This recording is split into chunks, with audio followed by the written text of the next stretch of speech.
Welcome to The Porch Online. We're so excited that you're joining us this week. If you're close enough to The Porch, we want to invite you to come join us in person.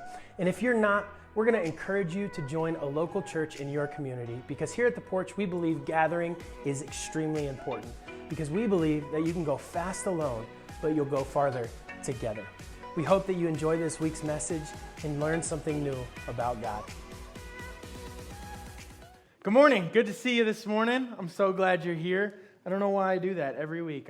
You think I'd figure it out after, 6 months of doing it. But it's so good to see you this week. We're so glad to see you here at church. Man, what an exciting day we have planned today. And it leads into what's going on next week. So if you're here today, we're glad that you are. If you want to follow along with the notes, the QR code is not on the back of your bulletin. Whoever's in charge of that didn't get it done until this morning. So it's only up there. But if you're joining us online, we want to welcome you to The Porch. We want to say, hey, thank you so much for tuning in. We want to say welcome to be a part of the church. We want you to join us here in person. If you can't, get a group together and watch it together, because we believe here at The Porch that we can go fast alone, but we'll go farther together. And I started to think about what we were going to do this week, because we're kind of in this in-between time. We're in between sermon series. We're in between what is going on next. And I started to pray about what I wanted to talk about. And so we're doing a little 2-week thing here, and I'm excited about it. And I began to think about what it is in our culture, in our world today, what life's like. It's like I think about going to Burger King here in Lewisburg, and there's one guy specifically, if you go through the drive-thru and you order from him, he always gives you a crown, calls you a king or a queen. You guys know what I'm talking about?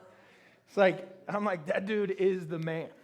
He's like, it's your world, I'm just living in it, right? Like, that's the way he makes you feel. And he really gives you that opportunity. I began to think even more about Burger King, right? What's their slogan? It's like, have it your way, right? So I get to go to Burger King, and it doesn't matter that I don't like pickles. I get to get them off. Before I was born, and thank goodness it was before I was born, that wasn't always the case.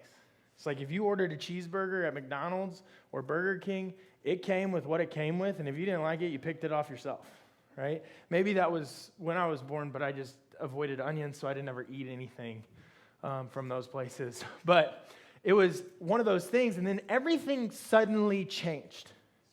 It became about me. It became about us as the consumer. It became about what can I do? What can I get from you? What can I get from Burger King? If I want a Whopper, I don't have to have all the stuff on it. I can get cheese, meat, ketchup, mustard, which is about what I'd get. I can go to McDonald's and get a McChicken with only ketchup on it. Dallas ketchup doesn't even come on a McChicken. But I can say McChicken's only ketchup. And guess what I get? A McChicken with only ketchup, unless they mess up, which they do. I don't go to the McDonald's here in Lewisburg. No chance. But anyway, it's one of those things that we are in a culture that tells us we can have things our way. We get it our way. And it's so interesting to see how that has invaded us as a church. It's like, have you ever heard people bouncing from church to church? What are they doing? Church hopping, church shopping. It's like, I got to find the right church for me that's going to fill me, that's going to fit my needs. Pickles, lettuce, get rid of them all, whatever. I just want, dessert. I want the sweet stuff. I want to feel good when I leave church. I want to be encouraged. I want to be edified. I want to be my ears tickled only. I don't want the hard stuff. I don't want the stuff that's going to change. And we begin to think that when we come to church, it's more about what I need from, in this case, me, but from the pastor than it is what can the church give me. It's kind of like JFK. Don't think what you can do or your country can do for you, but what you can do for your country, right? I began to process this thought process of everything that we do as a culture here in America and how it's invaded the church, and we think about what can this church do for me? And if the staff or the person that is leading the church, me in this case, but any church really isn't my style of preacher or my thing or doing exactly what I want him or her to do in their ministry, we begin to start thinking, well, I got to go somewhere else. Am I saying that you're not allowed to go to another church if you feel like God is genuinely calling you to go to another church? No, absolutely not. That's not what I'm saying. Please hear me. It's a heart posture that we take and we begin to think like, this is about what I can get from the church. And if you leave a church, whether it's this church or any other church, and you leave it because you're thinking, what can I get from the church? You're leaving that church for the wrong purpose. You're leaving that place for the wrong purpose. Are there times where you need to leave because maybe there's an abusive leader, or maybe they're not preaching the word of God, or you feel like God is prompting you to go somewhere else? Yes, absolutely. I'm not saying that those things are wrong to walk away from. Please hear me. But when it becomes about what the church can give you, and you're not being filled, then you're leaving for the wrong reason. It says this in John chapter 4, verse 31 through 34. Jesus, to give you a little bit of a background, Jesus is talking to a woman at a well, a Samaritan woman, and in the Jewish culture, they're not supposed to talk to each other. Like Jesus has officially become unclean because he's talking to a woman from Samaria. But it says this, the disciples go off to get him food, comes back, it says, meanwhile, his disciples urge him, Rabbi, eat something. But he said to them, I have food to eat that you know nothing about. Then his disciples said to each other, could someone have brought him food? I like to picture the disciples like getting in a little huddle because it's like, did you see that? Did you see somebody bring him food? And Jesus is like, no. Hey, listen, guys, pay attention to me for a second. He said, my food is to do the will of him who sent me and finish his work. I find it interesting that Jesus sent his disciples to go get food from a town while he rested. He knew he had an appointment at the well. He was hungry. He was thirsty. The disciples went off to get food. They went to Price Chopper, get some groceries, and all of a sudden Jesus is talking to this woman he's not supposed to be talking to. They walk up on it. Picture that person that you know, like, I don't want to throw anybody under the bus here, but let's say it's the person in Lewisburg that you're like, why is Pastor Cooper talking to that person, right? Like, why is Luke talking to that person, right? Like, there's somebody in Lewisburg that you're like thinking about. It's probably different for everybody because everybody, whatever. But you begin to see this, and Jesus is literally talking to this woman. They walk away. They're like, eat something, eat something. He says, no. I have food you know nothing about. In this culture that we sit in and we think, what's in it for me? What's in it for me? As Christ followers, we have to begin to emulate what Jesus did, and we have to begin to understand that point number one is it's not about what's in it for me. It's about the fact that we are called to serve others. It says this in Romans chapter 12, verse 1, therefore I urge you, brothers and sisters, in the view of God's mercy, to offer your bodies as a living sacrifice, holy and pleasing to God. This is your true and proper worship.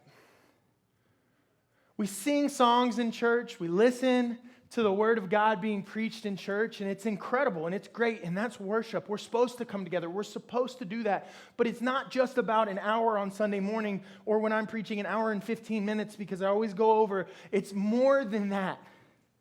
It's about every moment of our lives as a living sacrifice to the Lord so that He can be glorified, so that people know if you want to do true worship to God, it's not about what can I receive, but it's about how can I serve? How can I give back? Not just to the church like Luke's talking about, which is a great place to start, but it's also about how can I give back to those around me? How can I show those around me that they're loved, they're cared for, they're cherished? I'm having a hard time with this myself because there's this guy who used to sing in choir with me at a former church that I went to, and he's only friends with me on Facebook. I don't see him in person anymore, but he is venomous when it comes to the church.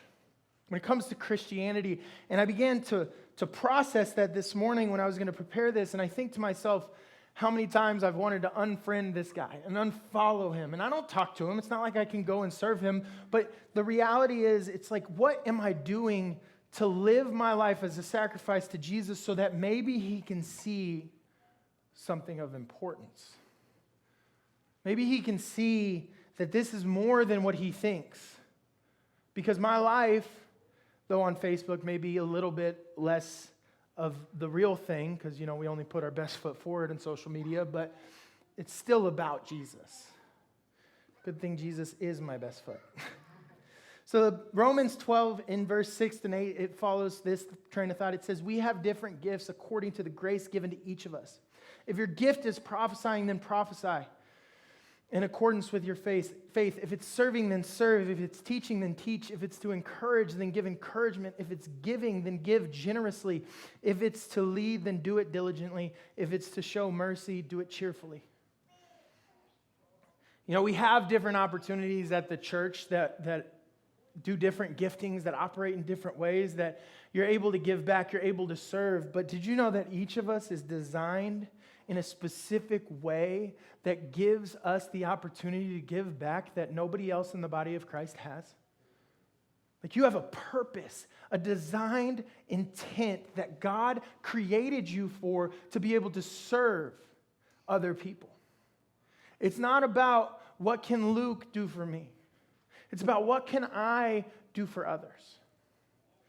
I began to think about this, and I began to see what Jesus said in Matthew chapter 25, verse 35 through 34. It's a lot of reading, so bear with me.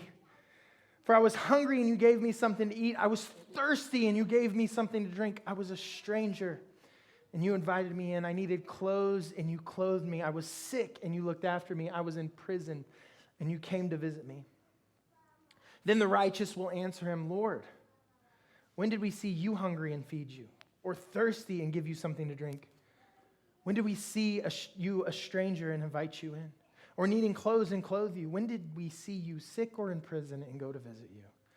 The king replied, truly I tell you, whatever you did for one of the least of these brothers and sisters of mine, you did for me. I'm going to pause on that word least. I brought somebody up in Lewisburg that you didn't like. Not directly, but somebody popped to your mind when I was talking about that one person you didn't want me to talk to. That one person that got on your nerves, that got offensive to you, that hurt your feelings, that broke you down. Did you know that the Bible, in that moment where it says least of these, whatever you did to the least of these, actually translates more correctly to the least in your estimation? When you serve somebody that you look at and you say, I don't want to serve that person, but you choose to serve that person, to you, that's the least of these. Can I be honest? If you're a Christ follower and you've been a Christ follower for any number of days, weeks, months, years, it's pretty easy to be like, yeah, we should take care of orphans. We should take care of widows. We should take care of these people. Like, we're all like, yeah, let's donate money. Yeah, let's donate clothes to people who are refugees from a country. Yeah, let's do all of these different things. But when it comes to that one person that's offended you, that's taken you to this place where you're like, I can't stand that person. I can't do it. I don't want to be around them. How do you serve them? How do you give back to them? How do you love them? Hear me, I'm not saying put yourself in a bad position. I'm a big boundaries guy. I think it's very important to have healthy, strong, godly boundaries. But there's also the understanding that we are called to serve people, even people who we think the least of. It says this in Matthew 5:14 through 16. You are the light of the world. A town built on a hill cannot be hidden. Neither do people light a lamp and put it under a bowl. I don't know how big those bowls were back then, or small the lamps were. Let's see, I don't know. Instead, they put it on a stand and it gives light to everyone in the house. In the same way, let your light shine before others that they may see your good deeds and glorify your Father in heaven. When you serve, people see Jesus. When you serve people, they begin to see who Jesus is. Jesus served us unto death. Did you know that? Jesus came to earth. He lived a life we couldn't live, died to death that we deserved. He served us all the way up to death. He chose to die for us. Nobody took his life from him. He chose to do that for you and for me. And what he did was then turned around and he says, do likewise. Give your life as a living sacrifice literally means, how do I serve? How do I love? How do I treat people that I don't think very highly of? Do I love them well? Do I serve them well? Do I think they're not the best and I don't want to deal with them? Or do I serve them in the ways that I can? See, point number 2 is this: serving displays Jesus to those around us, right? Matthew 5:14 says, or 16 says this: let your good deeds shine so that you will glorify your Father in heaven. It says this in 1 Peter to reiterate this statement, 4:10 through 11. Each of you should use whatever gift you have received to serve others as faithful stewards of God's grace in its various forms. If anyone speaks, they should do as one who speaks the very words of God. If anyone serves, they should do so with the strength God provides, so that in all things God may be praised through Jesus Christ. To him be all the glory and power forever and ever. Amen. Our lives are not our own. As Christ followers, we have submitted to the lordship of Christ, who created us and who died for us.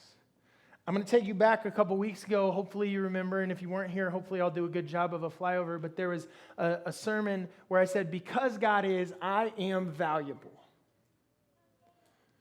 Do you realize that your value is inherently and intrinsically connected to the person who created you? They get to determine how much you're worth. Not only did the person who create you die for you, he paid everything for you. Your intrinsic value is immeasurable.